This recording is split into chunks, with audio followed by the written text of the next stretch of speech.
colleagues, parents, siblings and friends, and members of the class of 2016, it is an honor and a privilege to be standing at this podium, delivering the baccalaureate address.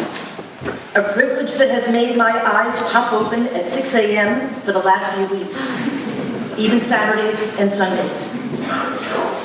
What is my first thought each morning? That this will be the day when I am delivered divine inspiration. Perhaps my words will so inspire members of the class of 2016 that one of you will one day reach the pinnacle of your career with a Nobel Prize, or a field medal, or a Pulitzer, or my golden reader breaks the spell with the look that says to the person who rarely has witnessed the 6 a.m. hour, "Hurry up with the puppy chow. I get fed first in this family." One of my calculus students asked a pertinent question when I told them of this honor. Just what is a baccalaureate? That became one of my first items to investigate, the history and meaning of the baccalaureate.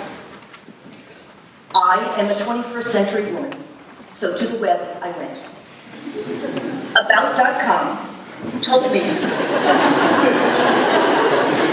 that a baccalaureate service is a ceremony usually held a week prior to commencement where the class can pause and reflect. This service is believed to have originated at the University of Oxford in 1432, when each bachelor was required to deliver a sermon in Latin as part of his academic requirements. I have no intention of delivering a sermon, in Latin or otherwise, to either the bachelors or the bachelorettes sitting in front of me. But I do have stories to tell.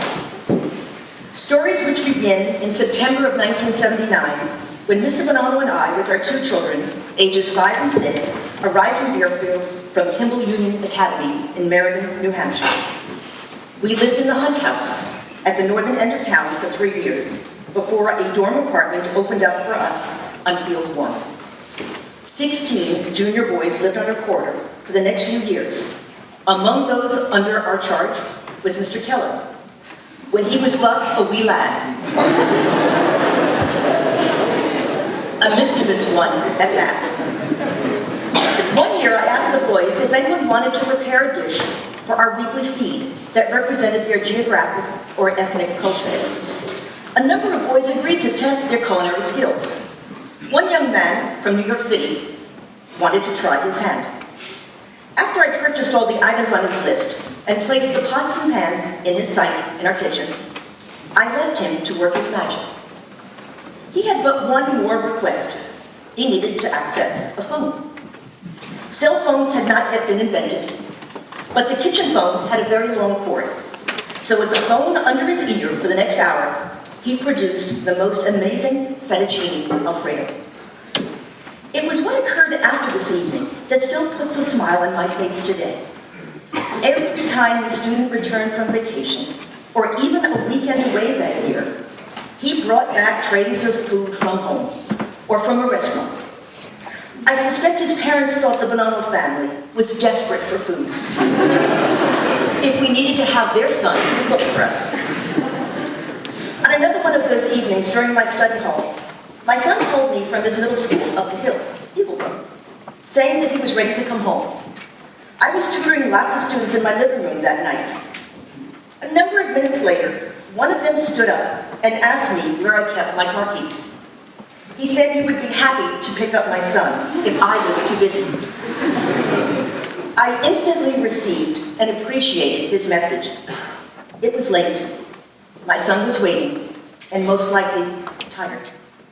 Everything else could wait until I returned. Years later, one of these boys spotted my son, a member of the class of 1991, on a treadmill in Equinox, in the Flatiron District in New York, wearing his Deerfield baseball cap. After a minute conversation, this alum yelled, "You were the kid that lived with us in Field 1. It was during our residence in Field that I joined the Dean of Students' office as the freshman and sophomore class dean. One night, a freshman appeared at my open door and wanted to talk with me, he said, about this lights out for freshmen policy. This freshman was totally outnumbered with the vociferous cries from the upperclassmen, who again filled my living room, said that he should be eternally grateful for the opportunity to sleep. I think he said goodbye to me as he backed out of the room, never to raise this topic again. To bring dormitory life into this millennium, in Buca's house one night after a feed, we began to share horror stories of live critters who had invaded our homes. Of course, that night, I woke up screaming, as I imagined I was being bombarded by a squadron of flying squirrels. When I apologized to the girls next day, they indicated that they had never heard me. Note to self, look elsewhere for rescue. When I am asked to recall these enduring memories of Deerfield, is it not surprising that it's in the dormitory and moments outside the dorm, outside the classroom, that spring to life? In September 1988, my daughter entered the freshman class at St. Paul's School. And was she homesick that year? That was the year before girls returned to Deerfield, and many sisters of current Deerfield students attended St. Paul's. One night, my daughter called to say that a number of these girls were stopping by her room to keep her company at the request of their brothers. "But how am I to get my work done?" she asked. "Stop crying," was my response. Eternally grateful to these Deerfield boys. 2 years later, May 1990, on a cold river in Maine, with 30 boys and girls, after a morning of whitewater rafting and a deliciously cooked hot lunch over an open fire, the girls and I were asked by our river guides if we wanted to continue this trip down the river, as we were approaching some Class 5 rapids. I did not even know what Class 5 rapid meant, which turned out to be a good thing. I looked at the girls to see how they were feeling, this intrepid group of senior girls who had chosen to be among the first young women to return Deerfield to coeducation.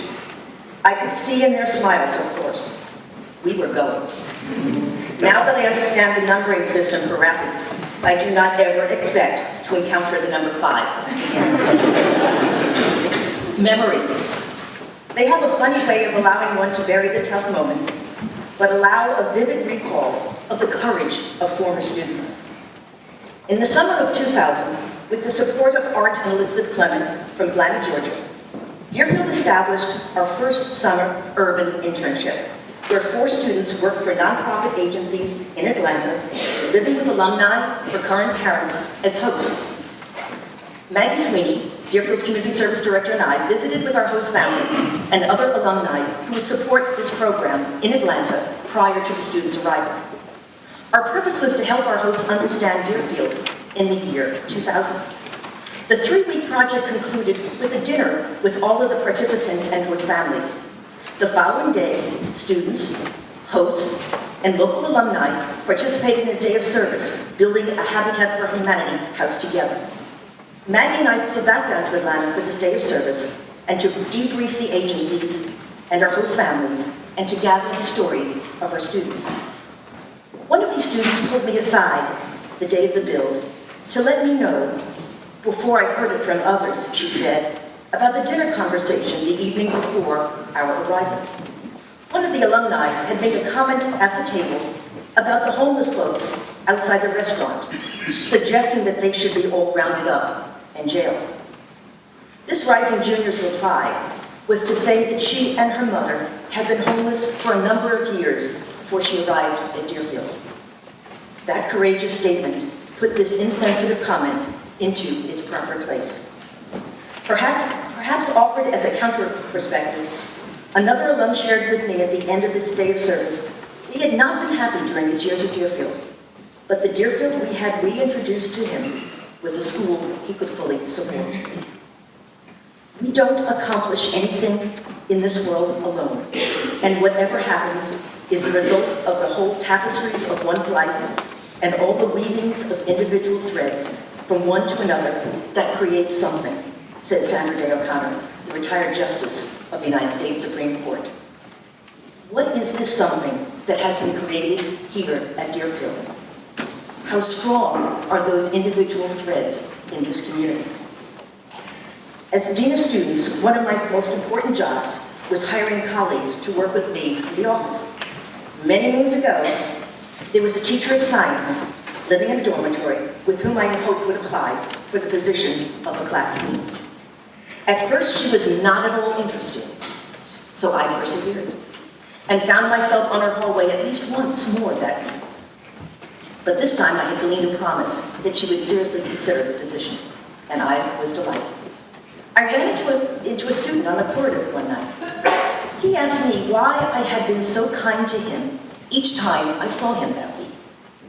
Before I could respond, he said that he needed to tell me that while he neglected to step forward when asked, he had consumed alcohol in the dorm weeks earlier, in an incident where a large number of students were required to appear before a disciplinary committee.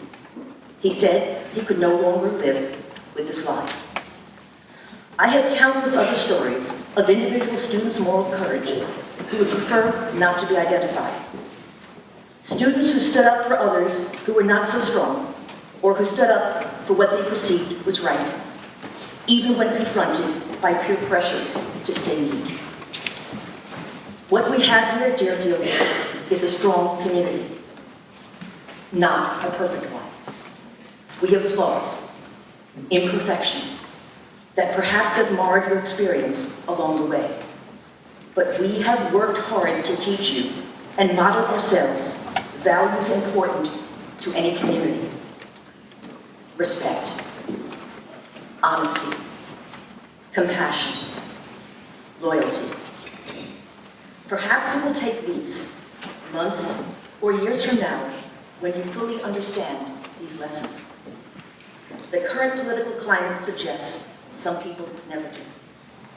But one thing I am certain, each of you possesses the wisdom to understand right from wrong. Rest assured, the day will come when you are asked to stand up for what you believe. From Robert Kennedy, few are willing to brave the disapproval of their peers, the censure of their colleagues, and the wrath of their society. Moral courage is a rarer commodity than bravery in battle or greater intelligence. Yet it is the one essential, vital quality for those who seek to change the world that yields most painfully to change. So no, I don't expect you to change the world tomorrow or even in the next 4 years. Start small. Practice. Stand up for the little guy, for the little girl. Look around you and see who is being left out and make them feel included, valued. Take your focus off yourself and onto others. And please don't send a Snapchat or tweet about all the good you're doing. Humility is also a virtue. So while I did mention the Field Medal, the Nobel Prize, which was won by the Deerfield alum, Henry Kennedy, and the Pulitzer, won by another Deerfield graduate, John McPhee, to add to your checklist, I would rather your future stories contain moments where you stood tall and faced difficult decisions and consequences as a defender of good. This is my interpretation of our school motto, be worthy of your heritage. Thank you.